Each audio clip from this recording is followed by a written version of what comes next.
Hello and welcome to the Brass Band Podcast. I'm Sarah Baumann. And I'm Kenny Crookston. And together we're here to talk about all things brass banding, from the unique individual stories to the innovative developments and the future of this musical culture. So, whether you're a seasoned brass band lover, Just getting started, or just curious, you're in the right place. Let's go!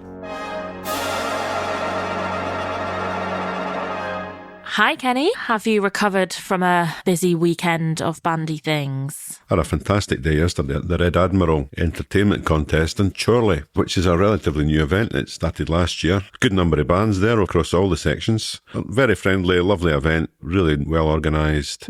Loads of volunteers there in their shiny red T-shirts. Just making everybody feel good about being at a band event, and it was lovely and great to be around people making good music for the day. One very sad aspect here, of course, we just heard about the sad death of Duncan Beckley MBE, a very well-deserved MBE it was too. Known Duncan for a long time as a young conductor, actually, back in the early 1980s.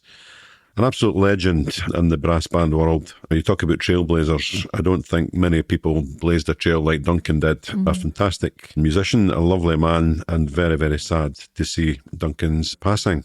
It was marked appropriately at the event as well. It was a nice event yesterday, and it was good to be at a very well organised and very friendly event. Of course, that was only half of the weekend. The previous day, we had a very busy day at our own conference. Indeed. Fantastic day. You can probably hear we're a little bit tired. That's the outcome of a busy event. I love conference because it's about networking and about sharing how bands are doing things well and celebrating members. It's always a really wonderful day. We were really lucky to have such a fantastic venue this year.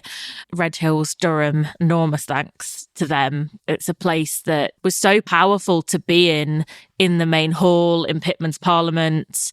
Beautiful heritage building that they've renovated so carefully and thoughtfully. I think it's the best venue we've ever had for conference, and it was just wonderful to be there. History oozing out of every brick in the building, really, wasn't it? Fantastic building, some great contributions during the day. Martin Green's keynote speech, very powerful, and I think good that someone occasionally comes into banding relatively later in life and reminds us all how fantastic it is. We can be our own biggest critics sometimes. But as someone who's looked in from the outside, got involved in it in a number of different ways, very creatively, and worked with quite a few bands as well, just absolutely having a great time doing it. Yeah. And all I wanted to tell us was, do what you do because it's brilliant and an enormously important part of British culture. What he's done with the bands that he's been involved in, he's been such a powerful social storyteller and really pulled out some of the great characters and the people in the context of their banding. I really love what he does. Well, it's one of the biggest criticism I've had of brass bands in the past, that we don't tend to tell our story in a realistic way. We have been quite guilty playing to that historical flat cap image. But what he showed us at the weekend, it was very far from that. It was hard-hitting. It was important social issues that he's tackling head-on through the medium of a brass band. But very, very powerful. I can imagine if this was 20 years ago, there would have been a few raised eyebrows. But we're in a different world nowadays. But none the worse for it. It was fantastic. I was in the main hall all day. The Flowers band's session on building their brass and concert set. Wasn't it? It's just so practical. They'd thought about it so much, and it was just, here are all of the building blocks, everything on the table. Here's what we do, from commissioning to getting the idea together to building the set, everything. I've absolutely loved their sets the last couple of years. They've just been so fun and creative, but brilliantly played. They're the epitome of what brass and concert is for me. You've got a lot of young voices in the creation there. It's not just one person saying, we're going to do this. It's such a team effort. Yeah. Right, and they're using the skills of the people in the band, people associated with the band, to bring together a performance that they know they can continue to take on the road for a year after as well. Yeah. So it's been a busy weekend, as you said, Sarah, but the busyness continues, I believe. And do we have progress here? Yes, I told you that I was working on it, and I am. I am this evening going to be trotting along to training band for the first time. I'm quite nervous. I'm speechless. Well, I haven't made it there yet, There's still time. But I will. I'm really looking forward to it. Well, a journey of 1,000 miles begins with the first step, doesn't it? So Exactly. I'll wish you well. Keep listening to the end of the episode, and hopefully we'll have a post-review of my first training band experience to share with you all. Can't wait. So we know that everyone can make it to conference in person, so we have helped you out by recording one of the sessions for you. This is our panel discussion, one of the highlights of the day, featuring a number of the next generation of brass band leaders. So for those of you who couldn't make it on the day, here you go. Welcome back, everybody. This session will explore how we can support, develop and empower the leaders of tomorrow, and what steps organisations can take to ensure the future of our movement is strong, vibrant and inclusive.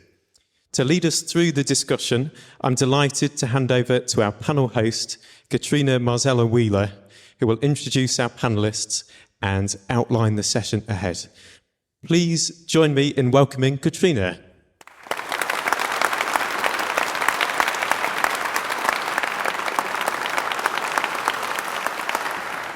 Good afternoon, everyone. Thank you so much for joining us today. And thank you for all the people that have done presentations today. It's been such a wonderfully inspiring day so far. And we're hoping to bring the energy and keep energy high as we go towards the end of this conference.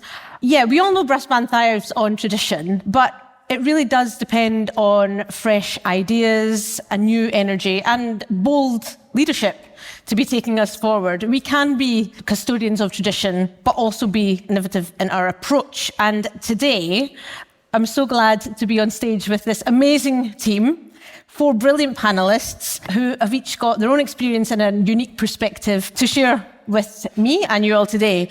So please join me in welcoming Franklin, who is a composer and a creative voice in the brass banding world. We have Liv, a journalist and media content creator. We have Gregor, a fundraiser and band manager, and Dan, who is here in a capacity today as conductor and adjudicator, although many of you know Dan is an amazing composer as well. So yeah, please welcome these guys.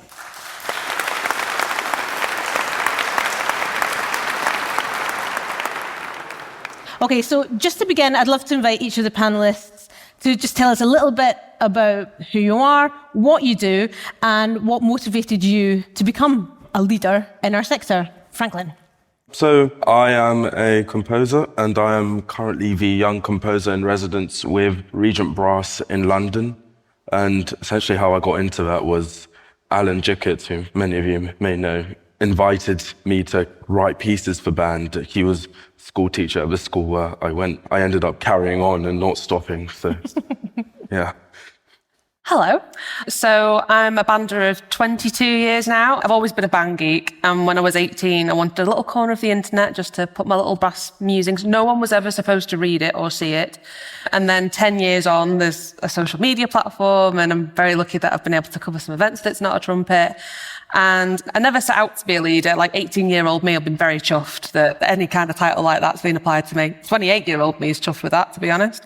But yeah, when I was growing up, there was all the formalised media, which is great and still do a fantastic job. But I wanted to create kind of a channel for like younger people that resonated with them and sort of the in-jokes that we have, and really show off the community and the people who make it to a wider audience, to try and encourage other people to get involved in banding, but also to remind us sometimes, you know, life can be busy and banding takes up a lot of commitment. And some of the content that I do, I want to remind us why we're in banding in the first place. If we're ever tempted to walk away, just remind us why we love it so much. So.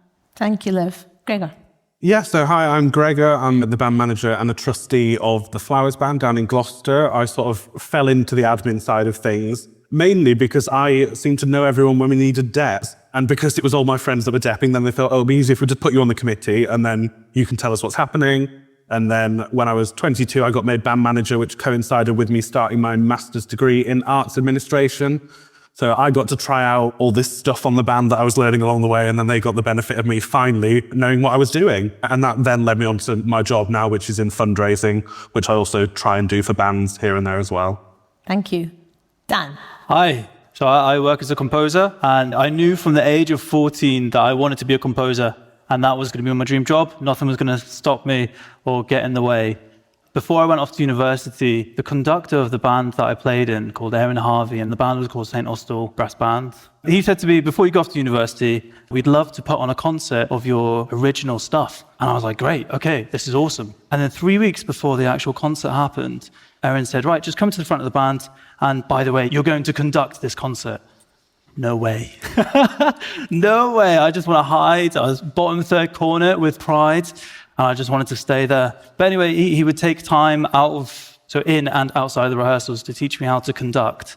And from there, I kind of got the bug for conducting.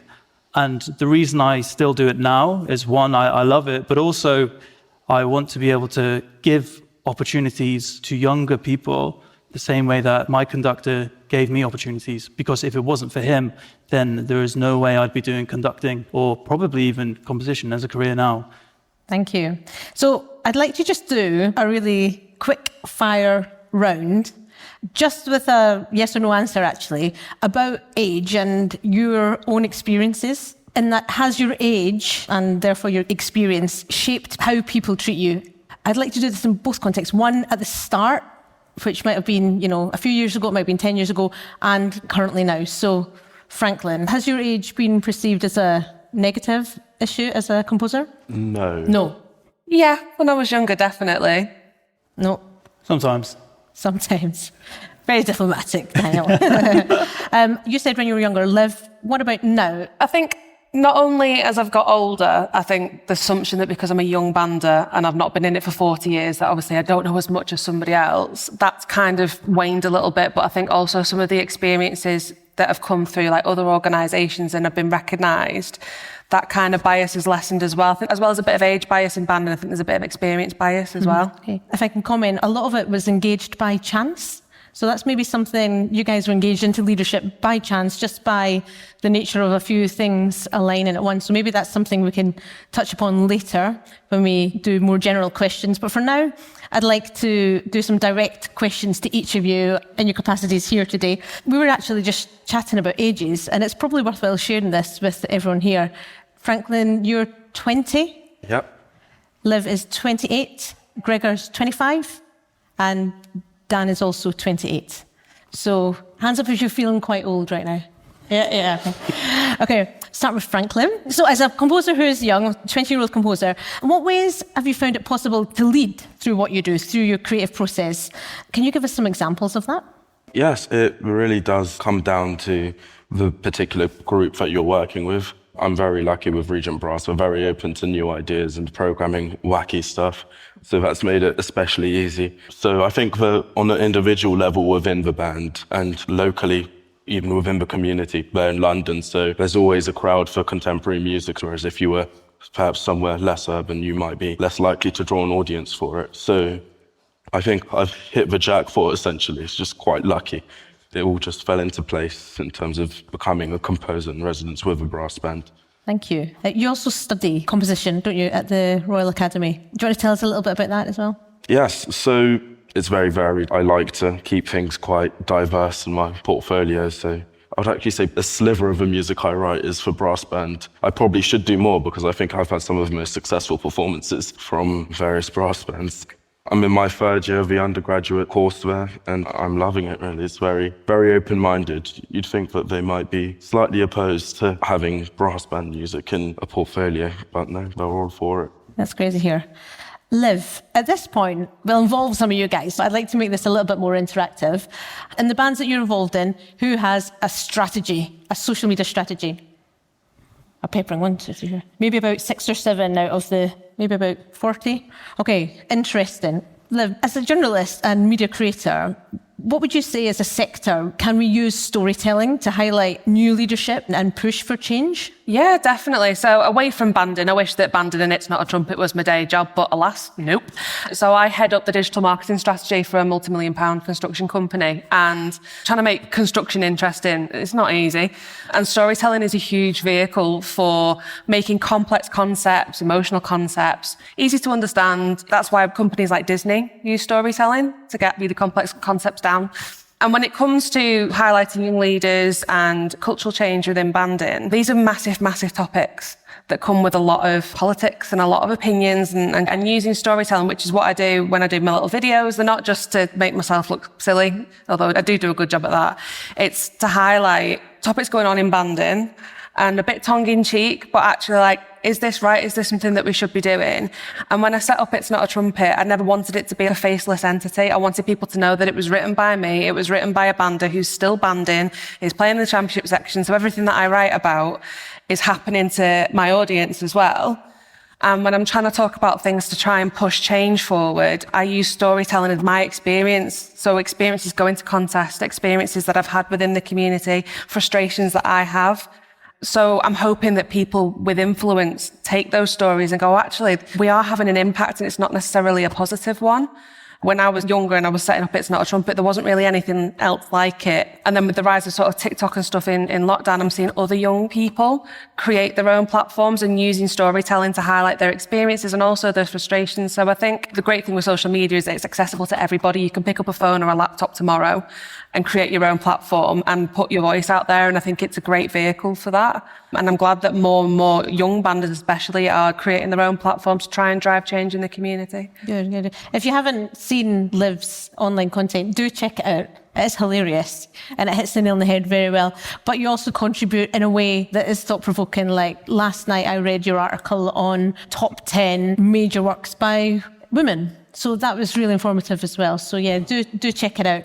Gregor, what does it mean to be a fundraiser who's young? And what do you think people need to understand more in brass bands about organisational resilience?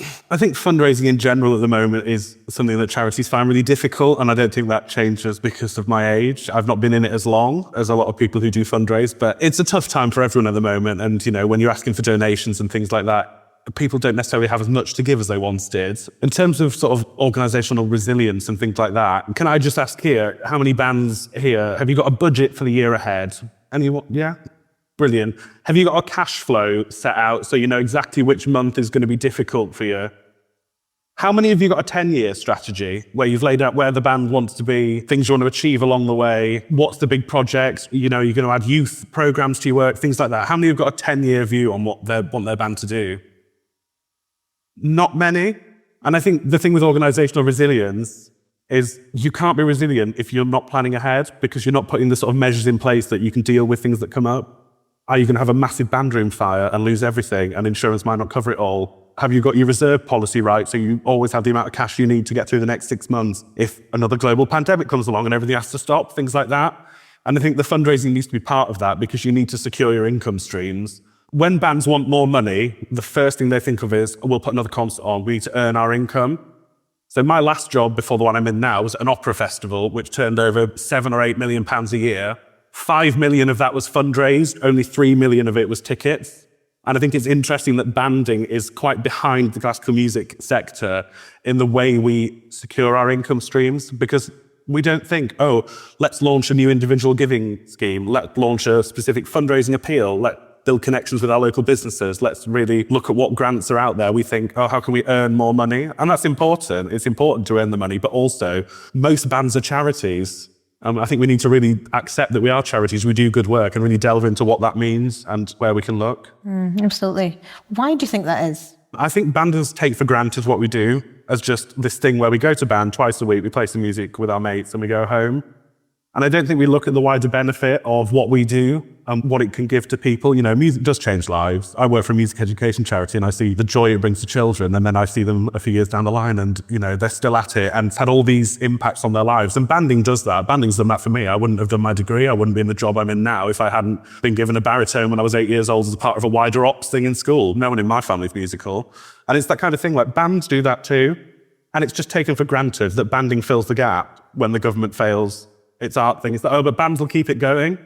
And I think when we really delve into the fact we are charities, well, what's wrong with fundraising for a charity? Christmas, for example. That's one of the only times bands really proactively fundraise. But actually, there's no harm in setting up something throughout the year. Patron schemes, keeping people engaged, keeping people giving year in, year out, building that community of supporters as well as a community of players.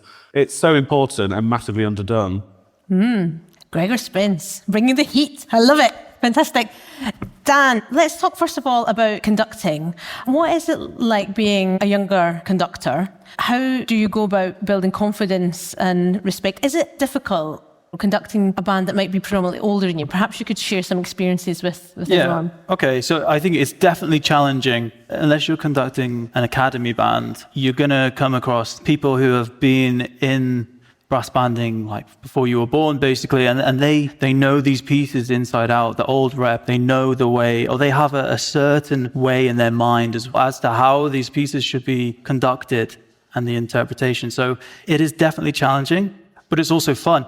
But for young conductors, what I'd say is, to rip off a Peter Graham title here, when you've got older members in the band, you are literally standing on the shoulders of giants. You have all this info, you've got all this experience around you that you can pick into. And like in my band, I've got this dude called John. He's an absolute legend. He's an older member of the band.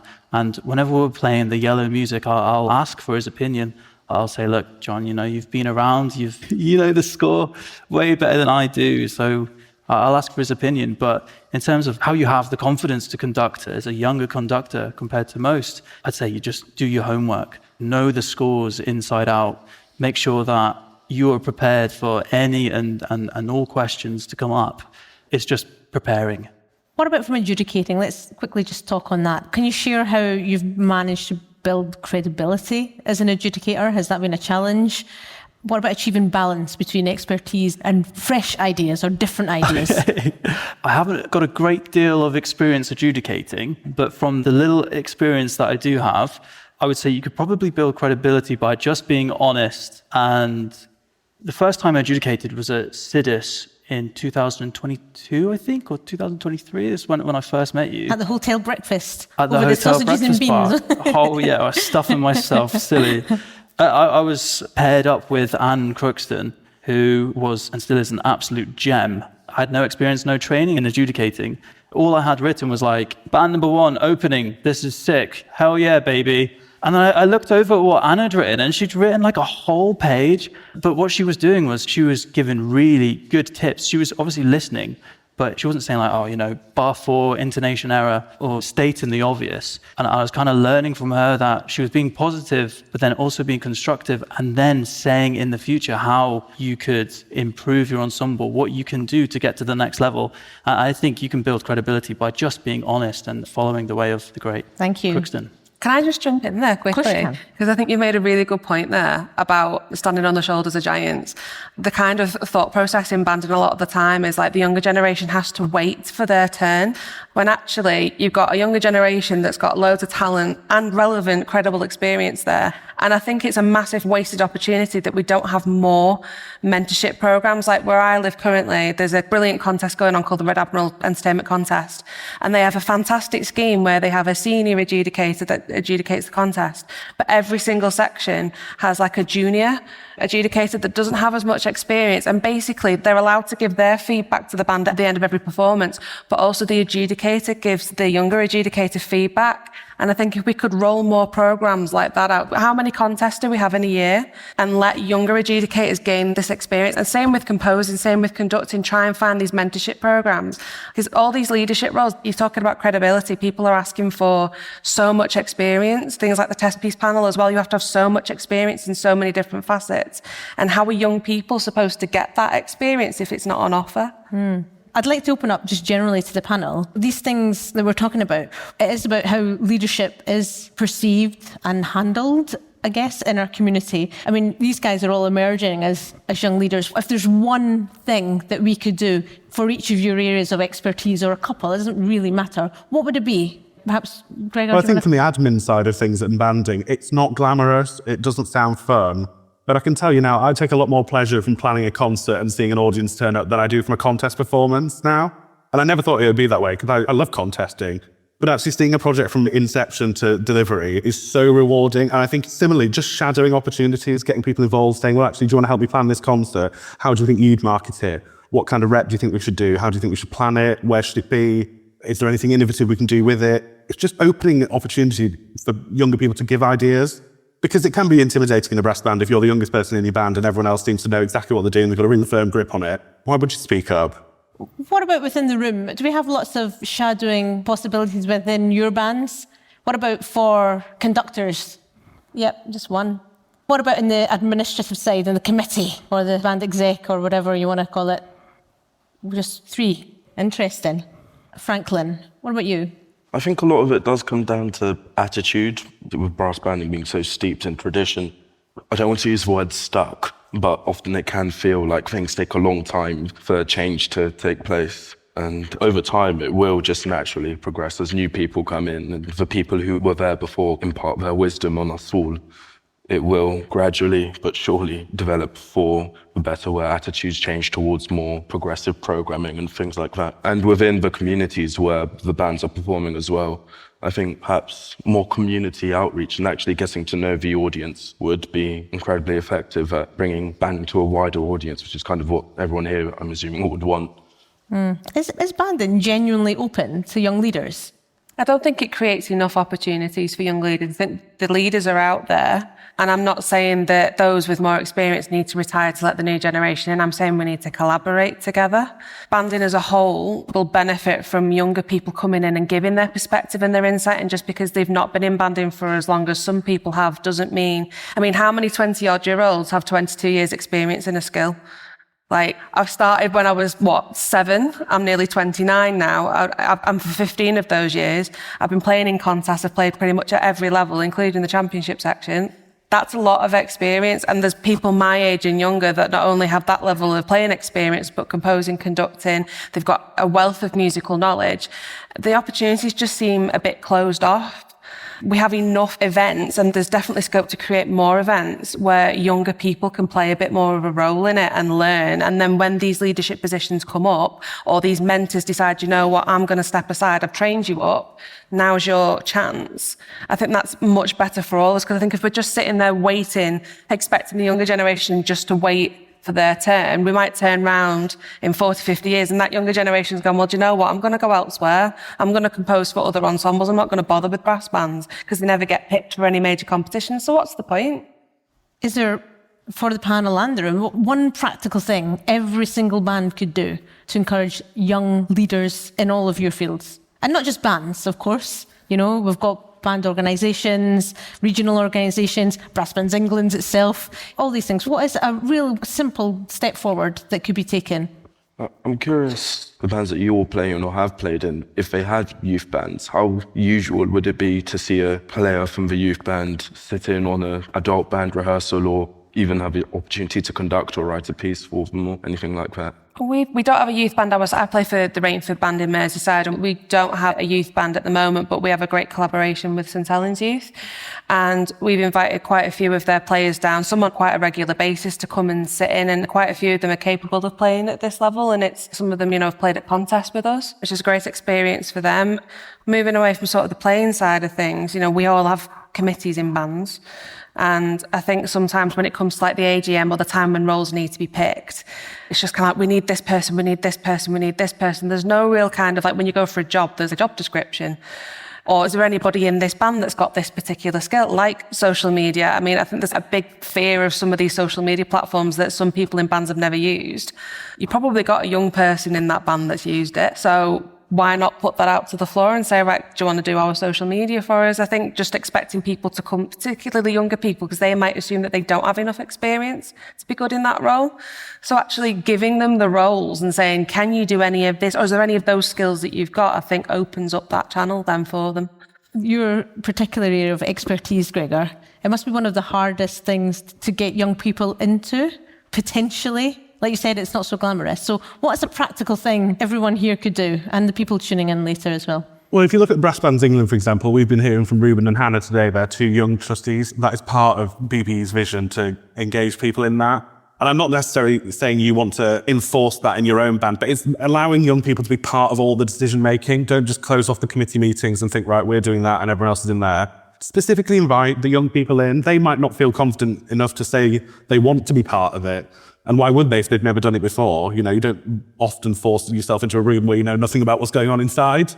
But I think having that really open dialogue and proactively saying to the young people in your band, do you want to come into this and talk about how we're going to run the band for the next year? You could all do that tomorrow. It takes a conversation, and you have no idea what impact that might have 5 years down the line. I'm going to open to the floor in a second, so please do get your questions ready, everyone, because this panel has an immense wealth of personal experiences and practical experiences to talk about and draw on. But a personal question, I guess, for all of you, what support do you wish you had when you were starting out that could have been better, that these people can listen to and think, okay, I'll make sure I do that? Dan, both as composer, conductor, adjudicator, give us your full package. Okay, I'll go with conductor. I wish I had somebody that would watch my rehearsals, like a good conductor that I admired and I wanted their opinion, or watch my performances and just give me advice on what I'm doing wrong. It'd be really handy. I did think about this the other day. I thought, you know how with brass band competitions, the crit sheet is about the music and it's about how well the band's played, etc. What if we were to have a conductor sat at the back of the hall who would also give like little notes to the conductors on stage if they wanted that kind of thing? Yeah, that's a fabulous idea. I would, take that in a heartbeat, absolutely. Yeah, to echo what you've said about conducting, it is an isolating role. How would someone go about getting a good conductor to do that? Because in essence is, of course, it's a perfect idea, but practically, how could someone do that? Bearing in mind that a lot of people will be very busy and things like that. Do you know of anything? I guess reaching out to them. See, my band conducts on a Thursday. I know a band close to ours that conducts on a Thursday. So if like a certain conductor local to us wanted to come on a Thursday and give up flowers for an evening, then we would take that. But I guess just reach out to people. Like most of the conductors, if not all the conductors I've met have been lovely. So if not, get them in the band room, at least record a segment of a rehearsal and see if they'd be open to just, adjudicating your conducting for you and giving you tips. Using technology and sending the recordings, a super idea. Good. Thank you so much, everyone. I think it's a good time to invite some questions from our audience. So if we have a microphone and we can pass that around, that'd be super. There's someone right in the back, desperate for a question.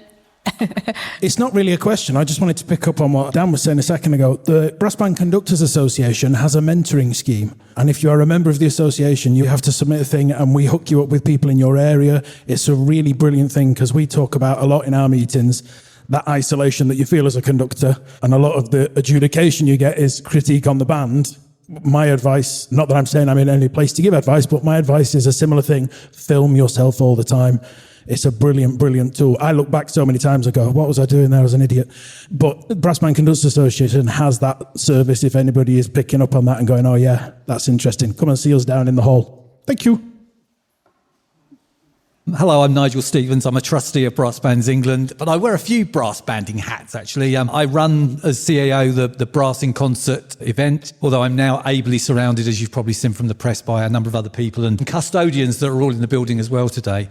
Some thoughts that have been going through my head, really, and probably directed at Liv more than anybody, and that is, this is about youth leadership. And it seems to me that although it shouldn't be held back in any of the places, be it conducting or composing or band management, that the one place where it absolutely should be prevalent is in the marketing / social media part of the brass banding world.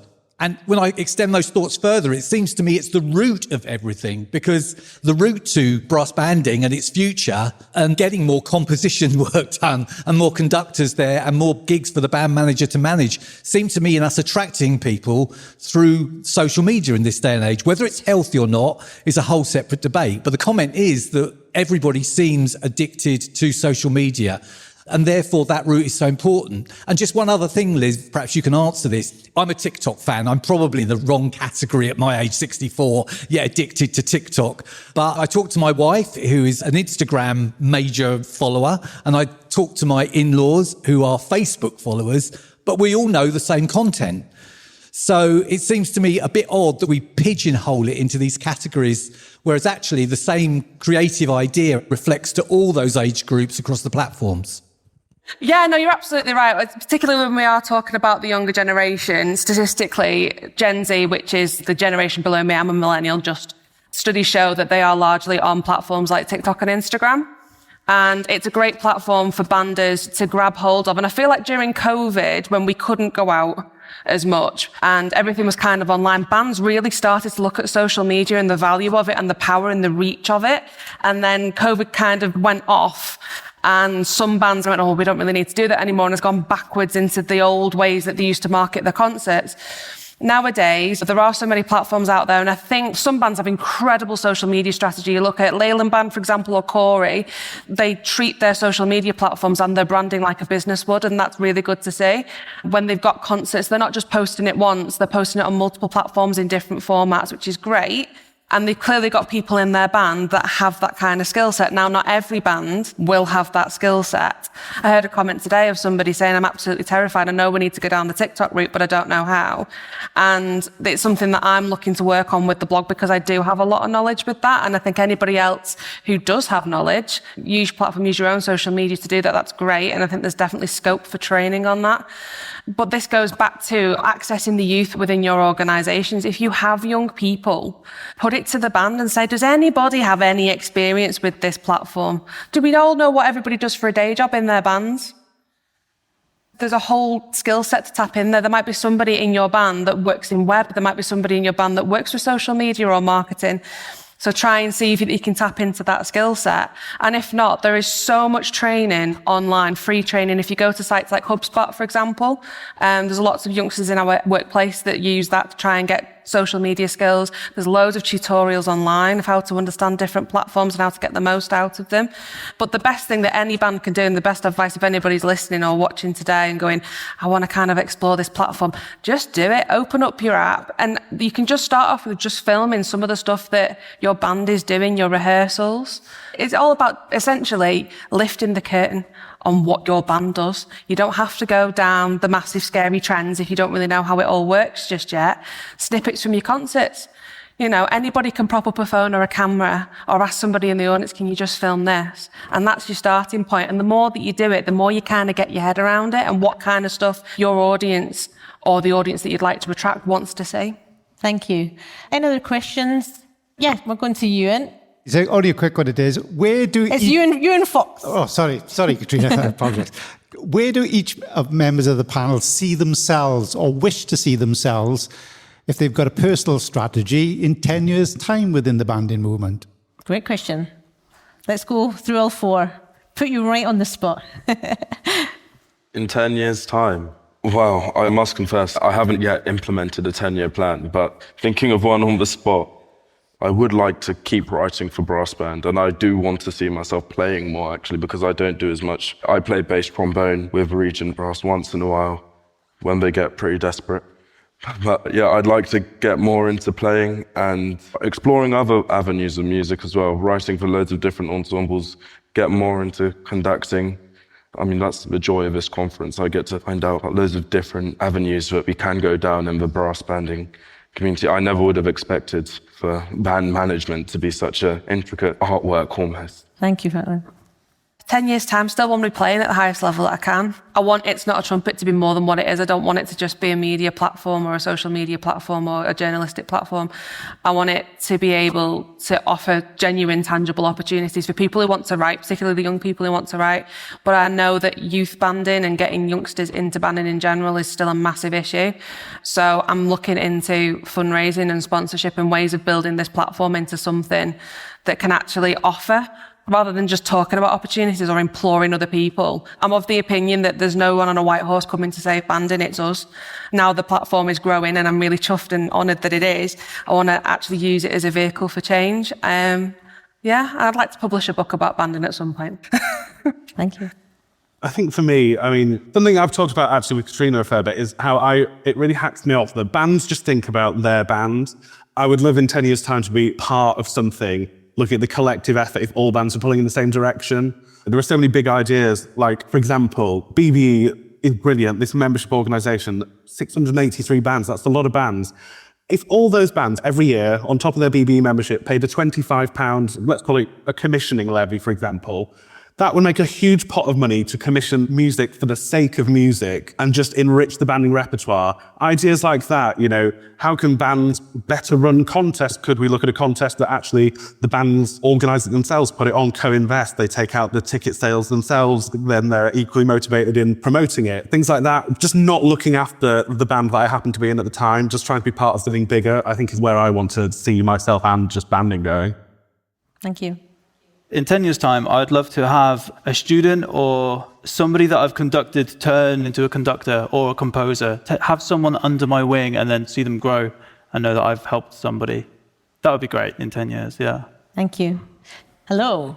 Hello, I'm Hannah. I'm one of the trustees for Brass Bands England. And this is sort of an open question to the panel.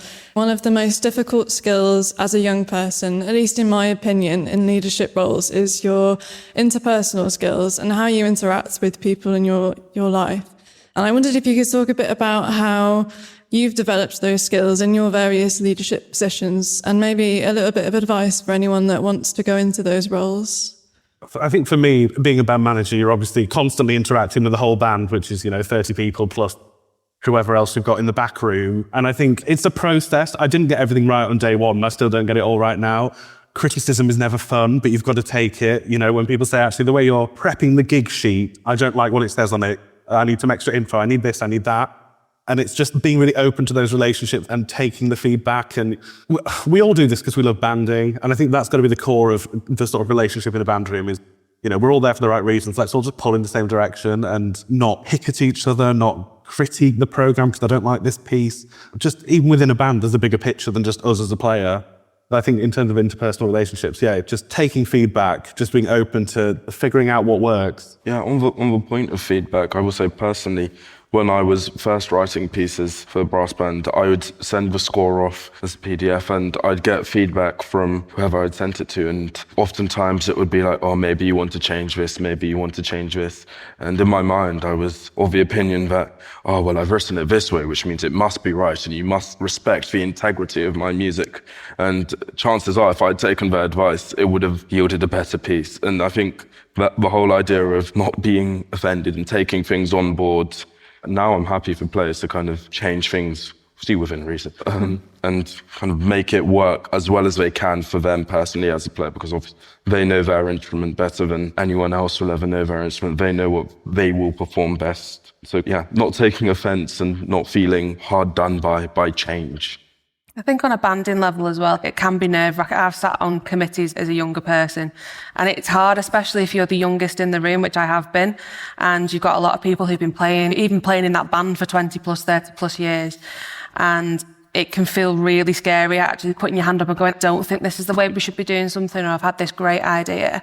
And I think the best thing that you can do is fight the fear and do it anyway. Do it scared. But also rest assured in the fact that just because you're younger doesn't mean you don't have valid experience or valid expertise to bring to the table. And yes, sometimes you might have to shout to get your voice heard. Someone might try and shout you down or talk over you, and you've just got to just talk a bit louder and a bit faster over the top of it. But the more that you do it and the more that you know that you can do it, the more experience that you gain in putting your ideas forward, even though it's a bit frightening, the better those interpersonal skills are. And not to be afraid of confrontation, even though it's awful, especially if you've not had a lot of experience dealing with that. But the more that you bring your thoughts to the table and the more that you deal with that, the easier that it is. Great. Any burning questions? Now is your chance. Marianne has the last say. I'm sorry, I don't think I count as young anymore, Katrina, sorry. Thanks for the shout out, Liv. Yeah, we do have a great social media presence. I wondered if the panel had any ideas, thoughts on adjudication. Closed, open, any ideas to bring it into the 20th century, never mind the 21st century? How do you feel about written comments, written feedback from your adjudicators? I'd say, the adjudication experience I've got was in Norway. They type everything up, whereas here, everything's written out by hand, so I think it's limited. I don't know if that's an avenue that could be explored here. To type things up, it's a lot easiher. In some parts of the world, they actually speak over... Yeah, Australia do that at their nationals. You had that recorded critique. Yeah. And the other part of the question, does anyone have any comments on that in terms of the format, as well as Marianne's question about open and closed and all that stuff? I think us all believing that everybody sat in a box and they don't know who's on the stage and I'm going to get in trouble for this. When I was little and I was doing contesting for the first time, I assumed it was like exam conditions at school. So you had all your phones taken off you and you were shuffled into a room and you weren't allowed out and no one knew who was who. And then stuff's come out in the wash and it's like, is it that closed? And the fact that we have contests that are open adjudication, what's the difference? At the end of the day, it's 18 bands playing the same piece. They're either better than each other or they're not. So I don't understand what the closed adjudication is for anymore, whether it's to remove bias, but does it really? I also think as a player still, when we get adjudication and you'll have more than one adjudicator, you'll have one set of feedback that says, this is wonderful, this was great, this was da da da. And then you'll get another one that goes, this was awful. And you're sitting there going, well, which one is it? And as a player, that's really disheartening because you feel like you're getting nowhere really in terms of what could we have done better? So I don't know how we fix that, whether that comes through the adjudicator training. I don't know. I think closed adjudication's had its day, personally. I'll wait for the vitriol on Facebook now.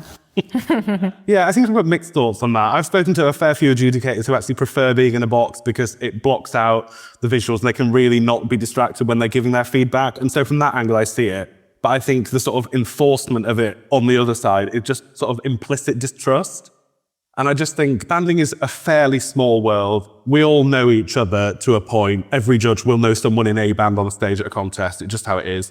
And I just think we just have to have faith in the fact that actually these judges do have absolute integrity. I believe in what they say. And realistically, if you took the box away, it's even more obvious if there is some alleged nefarious business going on, because if someone was absolutely dreadful and they can still see who it was and then they win, well, there's no excuse. I think on the other side as well, in terms of judging, I would love to see more judges from outside the banding movement.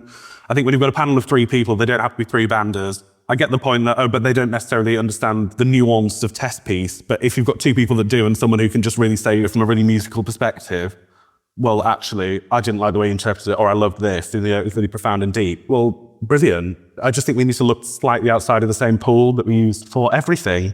Thank you.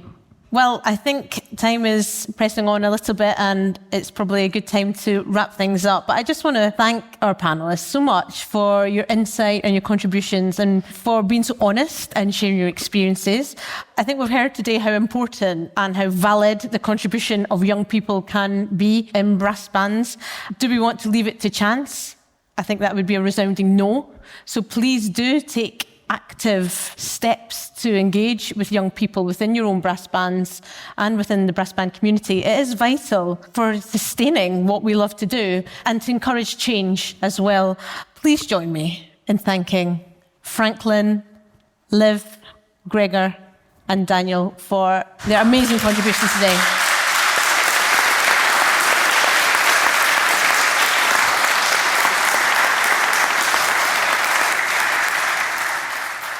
What a fantastic session, Kenny. How did you enjoy it? It was just inspiring to see these brilliant young minds, really. And I use the word young because there was a fair range there. So I use the word, sparingly, but it was, everything's young compared with me, of course. But no, it was really brilliant. I think it's great that we stop and ask the questions sometimes, but if I've got one takeaway from it is, if you do want to do anything in brass banding in any way, and you're a young person trying to break into it, just get your sleeves rolled up and do it. I think that was quite an important message that we heard there.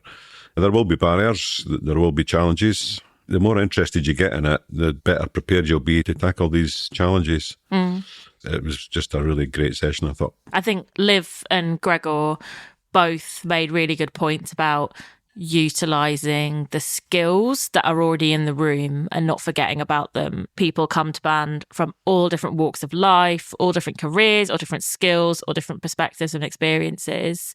They made really good points about making sure that's not forgotten about and bringing them into the fold, and that's young people included in that. Yeah, it was a really enjoyable session.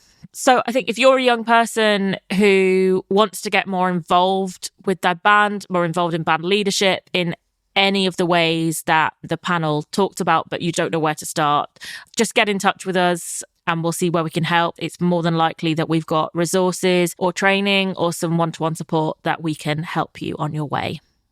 That's it for this episode of the Brass Band Podcast. But before you go, we've got a little bonus clip with an update of my playing. Well, Sarah, are you going to keep us in suspense any longer? How did it go? It went really well.